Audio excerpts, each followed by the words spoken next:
It's the big bullet and showdown at the border, at the Shambhu border specifically of Punjab and Haryana. Delhi Chalo March of the farmers. They have said that they want to resume it now. The talks have failed with the government. But here's what's happening on the ground.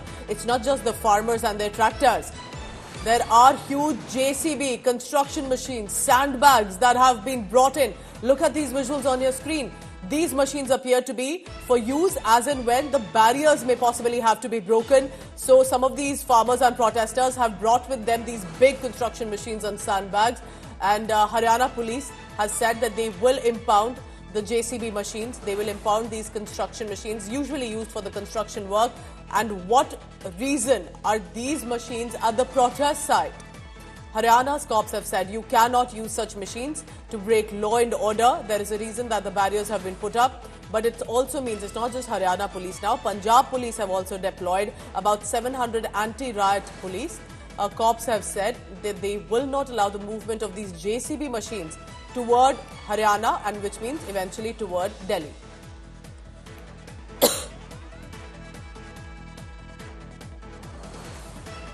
I'll bring in my colleagues on the ground as well, because all these visuals that you're looking at are coming in from close to the Shambhu border. Kamaljeet Sandhu, Shreya Chatterjee from different locations of this border. Remember, it's not just a lane. These are massive borders, and therefore, let me first bring in Kamaljeet Sandhu here. Kamaljeet, there were farmers, there were protesters, even with their tractors.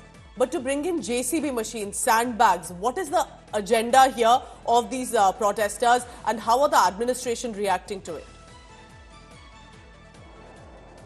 Pooja, today is a day of uncertainties and full of possibilities. Now, we know that farmers have vowed to march towards Delhi. Now, look at the preparations in place. Not only do they have the proclames, they have a JCB, they have fortifications, making it almost like a bunker-like. There's also a bulletproof JCB.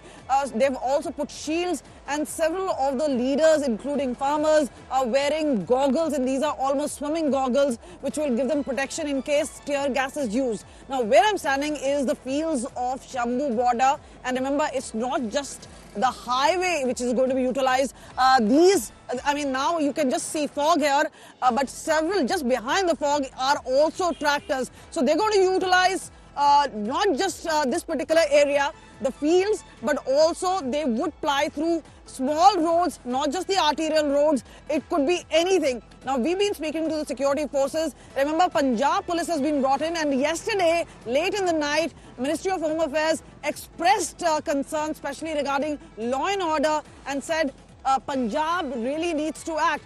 Today, what we've seen is a footfall increasing.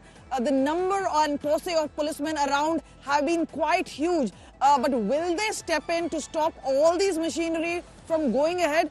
Because from the main road, it looks like really difficult that they can actually march ahead. And that is why now the multiple ways and obviously the options are going to be looked into, because the farmers are very adamant. Now, we would often hear Jai Jawan, Jai Kisan, but here it looks like a big showdown between the Kisan and the Jawan, and obviously a tense day for Haryana police, Punjab police, the farmers, and obviously all the stakeholders, the government keeping a very keen Remember, eye. it's very interesting, Kamaljeet, what you're telling us, because even if Aam Aadmi Party, the ruling party in Punjab, the government of the state, has permitted the free movement of most of these farmers and protesters, they are still, the state police is ensuring that at least law and order is not broken and they don't take law into their own hands. Kamaljeet Sandhu, Manjeet Sehgal, Shreya Chatterjee at different locations. I request to stay on with me. I have more breaking